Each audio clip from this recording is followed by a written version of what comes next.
Today we will see the techniques of Taylor or techniques of scientific management. First technique is time study, समय अध्ययन. In time study, Taylor suggests that time study should be done in order to save the time. Time study aims at reducing the time of doing a particular job, that means saving of the time, and establishing an standard time of doing a particular job. In this way, time study helping in saving of time plus establishing a standard time in which a worker can do a work easily. In this way, it helps an organization to find out how much work can be done in a particular time and how much labor will be required to fulfill that work, to do that work on time. Now, time study can be done with the help of stopwatch. You can determine the time of doing a particular thing with the help of stopwatch. This is one of the technique of Taylor. Now, motion study, गति अध्ययन.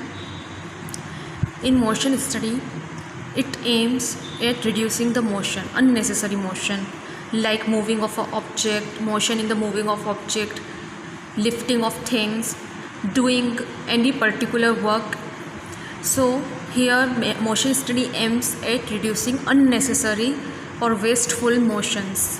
Motion study जो है उसका जो M है वो ये है कि जो अननेसेसरी मूवमेंट्स हम करते हैं उनको कम करना. एक वर्कर अगर अननेसेसरी मूवमेंट्स नहीं करेगा तो वो काम और तेज़ी से होगा और कुशलता से होगा. मूवमेंट्स कम होने से उसकी थकान भी कम होगी. That's why motion study also result in the reduction of the fatigue and it make the work fast and efficient. Now, motion study, for example, I am giving here example of a motion study. For example, a worker taking 6 bricks on the roof. एक worker जो है वो 6 ईंटें roof पर, छत पर ले जाता है.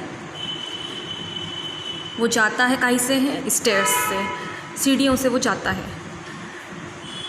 अब ही इधर क्या हो सकता है, मोशन को कम किया जा सकता है. कैसे किया जा सकता है? If a bucket will be hanged from the top, then he need not to go by the stairs. Here his fatigue will be reduced and here the motion will be reduced and the work will be fast. अगर ऊपर से हम कोई बाल्टी या कोई bucket लटका दे जिसमें ईंट जो है भर के जा सके ऊपर रूफ पर, तो उससे क्या होगा, उसको स्टेयर्स से, सीढ़ियों से जाने की ज़रूरत नहीं पड़ेगी. इससे उसकी थकान भी कम होगी. साथ में उसकी जो थकान कम है तो उसकी कुशलता में, इफ़िशिएंसी में भी क्या होगी, वृद्धि होगी और काम भी जल्दी होगा. So this is one example of the motion study. अब कौन कौन से अननेसेसरी मोशन है, which are the unnecessary motion worker are doing in a particular work that can be watch with the help of camera. आप कैमरे की मदद से अननेसेसरी मोशंस को क्या कर सकते हैं, शॉर्ट आउट, छाट सकते हैं और उनके लिए कोई नया सॉल्यूशन ला सकते हैं जिससे वर्कर का जो है थकान भी कम हो और काम ज़्यादा जल्दी हो. अननेसेसरी मोशन हटने से उनकी जो है और थकान कम होने से उनकी क्या हो जाएगी, इफ़िशिएंसी, उनकी कुशलता में वृद्धि हो जाएगी. This was the example of motion study.